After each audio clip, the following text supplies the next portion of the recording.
আসসালামু আলাইকুম। রোদ এবং তেল ছাড়া এই আচারটি একবার বানিয়ে খেয়ে দেখুন। আম ফুরাবার আগেই, কাঁচা আম শেষ হওয়ার আগেই এই আচারটি একবার বানিয়ে খেয়ে দেখুন। অত্যন্ত মজার এই আচারটা। প্রথমে হচ্ছে আমি আমগুলোকে দুভাগ করে নিব। আমি বটির সাহায্যে কাটছি। কেউ যদি ছুরির সাহায্যে কাটেন তাহলে তো সমস্যা নেই, আর যদি বটির সাহায্যে কাটেন অবশ্যই চামড়া ছাড়ানোর আগে আমগুলো দুই ভাগ করে নেবেন, নয়তো হাত কাটার সম্ভাবনা থাকে। দুভাগ করে চামড়া ছাড়িয়ে নিয়েছি। চামড়া ছাড়িয়ে আমগুলোকে ঠিক এইভাবে, বেশি মোটাও না বেশি পাতলাও না, ঠিক এইভাবে কেটে নিয়ে একটা বোলের মধ্যে বেশ কিছু পানি নিয়ে 3 টেবিল চামচ লবণ দিয়ে আমগুলো ডোবা পানিতে ভিজিয়ে রাখবো। 2 ঘন্টা অবশ্যই লবণ পানিতে ভিজিয়ে রাখবেন, নয়তো আচারটা কিন্তু ভালো হবে না। 2 ঘন্টা পর আমগুলোকে ভালো করে ধুয়ে একটা ছাঁকনির মধ্যে আম তুলে রাখবো পানি ঝরার জন্য। যখন ছাঁকনিতে পানি ঝরে যাবে, টেবিলের মধ্যে একটি পাতলা কাপড় বিছিয়ে আমগুলোকে ফ্যান ছেড়ে দিয়ে শুকিয়ে নেবেন। অবশ্যই ফ্যান ছেড়ে আমগুলোকে শুকিয়ে নিতে হবে। যদি পানি থাকে তাহলে কিন্তু আচার নষ্ট হওয়ার সম্ভাবনা থাকবে।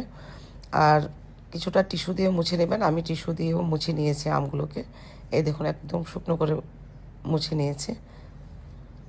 তো এখন এই আচারে যে মশলাটা দিব সেই মশলাটা একটু টেলে নিব।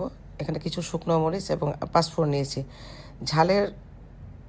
ঝাল আপনাদের যেমন খাবেন তেমন দেবেন। আমার মেয়ে খাবে যেহেতু, তাই আমি বেশি ঝাল এটাতে দেই না। আমার মেয়ে বেশি ঝাল খেতে পারে না। ঝালটা আপনারা কম বেশি করে নিতে পারেন। কিছুক্ষণ শুকনো মরিচটা টেলে নেব। কিছুক্ষণ আগে শুকনো মরিচ টেলে তারপরে পাঁচফোড়ন দিয়ে আমি টেলে নিয়েছি। টেলে নিয়ে আমি এটা হামানদিস্তাতে কিন্তু গুঁড়ো করে নিচ্ছি। আমি ব্লেন্ডারে করছি না, হামানদিস্তাতে করছি। এটা আধা ভাঙ্গা করতে হবে, মিহি গুঁড়ো করা যাবে না মশলাটা। তো আমি আধা ভাঙ্গা করে গুঁড়ো করে নিয়েছি। এখন একটা কড়াই বসিয়ে চুলাতে পাটালি গুড় দিয়ে আমি একটু জাল করব। আর আপনারা এখানে চিনি, পাটালি গুড় বা যে কোনো গুড় মিক্স করে বানাতে পারেন, বা শুধু চিনি দিয়েও বানাতে পারেন। তো ওই গুড়ের মধ্যে গুড় যখন একটু লিকুইড হয়ে আসছে, তখন আমি কাটা আদা, মানে কুচি করে আদা দিয়েছি কিছু, কারণ এখানে পিষা আদা দেওয়া যাবে না, আদা কুচি করে দিতে হবে। গুড় যখন লিকুইড হয়ে আসছে তখন আমি আমগুলো দিয়ে এখন কিছুক্ষণ জাল করব। কিছুক্ষণ জাল করে 2 টেবিল চামচ লবণ দিলাম। এখানে 3 কেজি আম আছে, আপনারা স্বাদ মতো লবণ দিবেন। কারণ এখানে বেশি লবণ এখন দিচ্ছি না, কারণ এখানে আমি বিট লবণ দেব, তাই।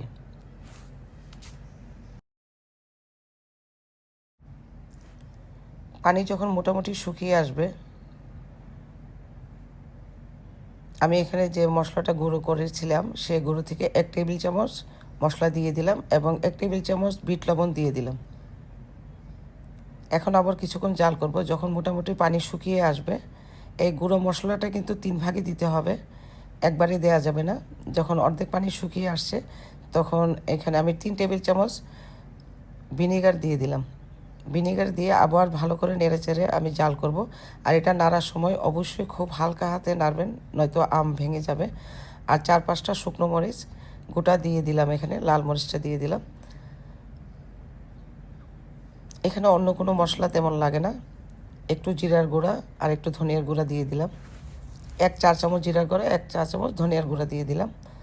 আবার এখানে 1 চা চামচ গুঁড়ো মশলাটা, মানে পাঁচফোড়ন এবং শুকনো মরিচ যে গুঁড়ো করেছিলাম ওটা আবার দিয়ে আবার জাল করলাম ভালোভাবে। যেমন পানি শুকিয়ে যাবে, একদম যখন পানি শুকিয়ে যাবে, এই যে আচারটা হয়ে আসছে, ঠিক এই সময় আমি আবার শেষ যতটুকু মশলা ছিল ওটা দিয়ে দিয়েছি এবং 1 টেবিল চামচ চাট মশলা দিয়ে নেড়ে চেড়ে চুলাটা বন্ধ করে দিব। দেখুন কতটা সুন্দর হয়েছে। এটা একবার বানিয়ে খেয়ে দেখুন, এতটা মজা, এতটা টেস্টি। বড় এবং বাচ্চারা তো খুবই পছন্দ করবে। দেখুন কতটা সুন্দর হয়েছে, অসম্ভব সুন্দর হয় এই আচারটা, এবং খেতে কিন্তু খুবই ভালো হয়। তো আমার এই গোপন রেসিপিটা আজকে দিয়ে দিলাম। সবাই একবার বানিয়ে খেয়ে দেখবেন। আশা রাখি সবারই ভালো লাগবে। সবাই ভালো থাকবেন, সুস্থ থাকবেন।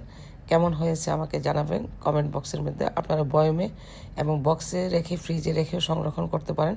6 মাস এভাবে আচারটা রেখে দেবেন বয়মে, নষ্ট হবে না। সবাই ভালো থাকবেন, সুস্থ থাকবেন। আল্লাহ হাফেজ।